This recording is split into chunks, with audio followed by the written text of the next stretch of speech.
नमस्कार, मैं हूं आपके साथ मयंक। देखिए, इटावा में जिस तरह से हिंसा हुई, उसके बाद जो गगन यादव हैं इनका एक इंटरव्यू जो है वो सोशल मीडिया में काफ़ी ज़्यादा वायरल हो रहा है और ये इंटरव्यू जो है वो इटावा हिंसा के बाद का है। इटावा में जो उग्र प्रदर्शन हुआ, उसके बाद का ये इंटरव्यू है। अब इस इंटरव्यू में गगन यादव ने कई बड़ी अहम बातें कही हैं, जो हम आपको बताते हैं। गगन यादव का कहना ऐसा है, इनसे जब सवाल किया गया इस पूरे इटावा हिंसा को लेकर, तो उन्होंने कहा कि भाई हम जो है, ये गगन का कहना है कि हम वहाँ पे प्रशासन से और पुलिस से बात करने जा रहे थे और अगर उन्हें वहाँ पहुँचने दिया जाता इटावा तो ये हिंसा होती ही नहीं।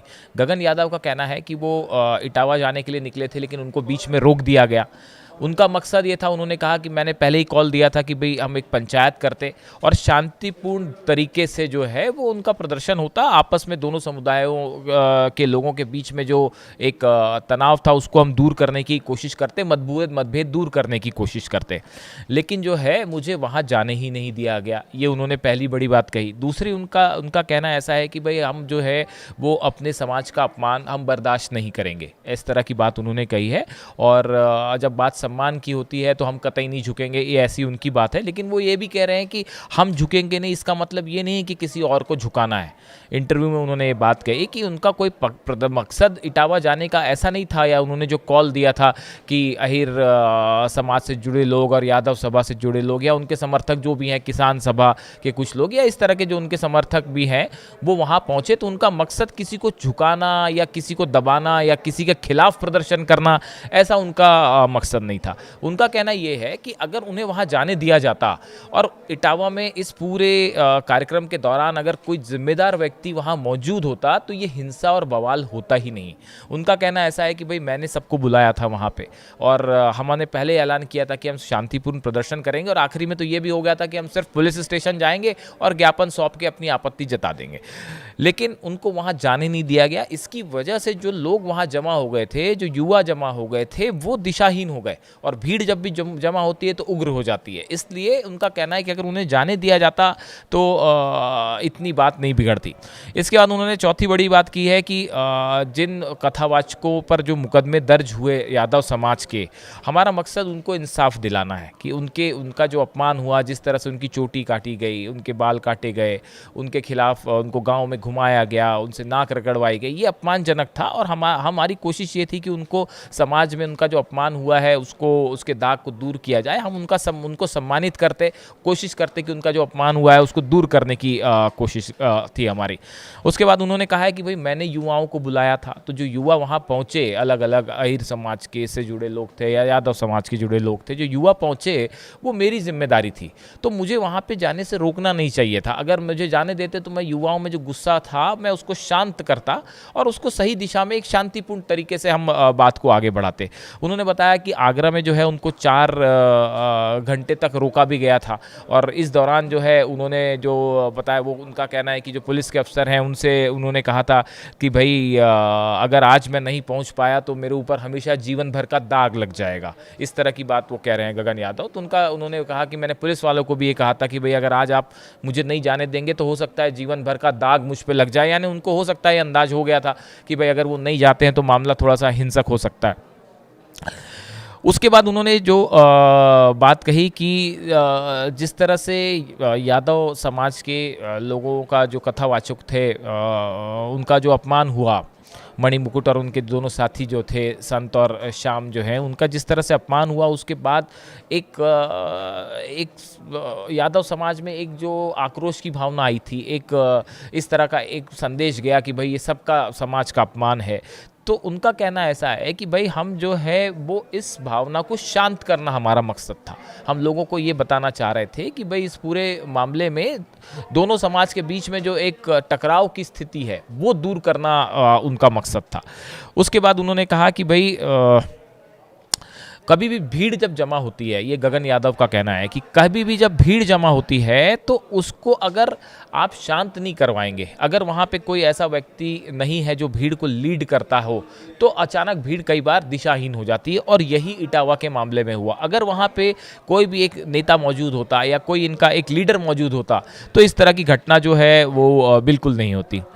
एक दूसरी बात उन्होंने और इंटरेस्टिंग कही है, जो अखिलेश जी की तरफ से जो बयान आया है कि उन्होंने इस तरह की बात कही कि बीजेपी के प्लांटेड हो सकते हैं गगन, इस तरह की बात कही। तो उन्होंने कहा कि गगन का कहना है कि भाई मैंने हमेशा अखिलेश जी का सम्मान किया है और वही भाव मेरा, वही सम्मान हमेशा उनके प्रति कायम रहेगा। उन्होंने एक बात और ये कही कि भाई इस पूरे मामले में न बीजेपी गलत है, न समाजवादी पार्टी गलत है और ना मैं गलत हूँ।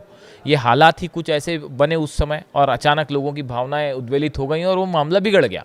इसमें कोई, उन्होंने ये बात कही कि कोई भी गलत नहीं है, ना समाजवादी पार्टी इसमें गलत है, ना बीजेपी गलत है। और मैं भी अपनी तरफ से कोशिश कर रहा था कि जो पीड़ित पक्ष है उनकी आवाज़ उठाऊं, शांतिपूर्ण तरीके से उठाऊं। और उन्होंने ये भी कहा कि भाई मैं हमेशा से जो है, जो बेजुबान लोग हैं, मतलब कमज़ोर वर्ग के लोग हैं समाज में, मैंने हमेशा उनको आवाज़ देने की कोशिश की है, उनको पहचान देने की कोशिश की है। आप मेरा इतिहास देख सकते हैं, मैंने कभी किसी तरह से कोई हिंसक या उग्र प्रदर्शन वाला कोई समर्थन किसी चीज़ का नहीं किया। उसके बाद उन्होंने ये कहा है कि भाई ये पूरा जो मामला है इसको 27 के चुनाव से जोड़ के ना देखा जाए। इस तरह की बातें हो रही हैं कि ये इलेक्शन की वजह से मोटिवेटेड मामला है। तो उन्होंने कहा कि भाई ऐसा कुछ नहीं है, इसमें ना मुझे मोहरा बनाइए आप, गगन यादव कह रहे हैं, ना कोई राजनीति करने की ज़रूरत है, इसका 27 से कोई लेना देना नहीं है, चुनाव से। फिर उन्होंने ये कहा कि भाई गगन यादव का कहना है कि मेरे ऊपर आरोप लग रहा है कि मैं बीजेपी का एजेंट हूँ। तो उन्होंने कहा कि भाई देखिए ऐसा है कि मैं कोई बीजेपी का एजेंट वेजेंट नहीं हूँ और मेरी कुछ तस्वीरें हैं। आप समाज में जब काम करते हैं, सोशल वर्क करते हैं, तो कई पार्टी के नेताओं से आपकी मुलाकात होती। तो मेरी ऐसी मुलाकात समाजवादी पार्टी के भी कुछ नेताओं से हुई, बीजेपी के नेताओं से हुई, और सार्वजनिक जीवन में हूँ तो फोटो भी खिंच जाती है। इसका मतलब ये नहीं कि भाई मैं उनके साथ हो गया या उनका समर्थक बन गया। उन्होंने एक बात ये भी बताई कि भाई वो अहिर रेजिमेंट के लिए जब एक बाइक रैली कर रहे थे तो अखिलेश यादव ने उस समय उनसे एक मुलाकात हुई थी, तो उन्होंने कहा था कि देखो भाई संभल के जाना। तो इस तरह की बात उन्होंने बताई अखिलेश जी को लेकर। और साथ में ये भी कहा कि फिर मैं एक बार लखनऊ भी गया था उनसे मिलने के लिए, तो फिर मेरी उनसे, उनके घर के शायद या दफ्तर के गेट के बाहर मेरी उनसे मुलाकात भी हुई थी।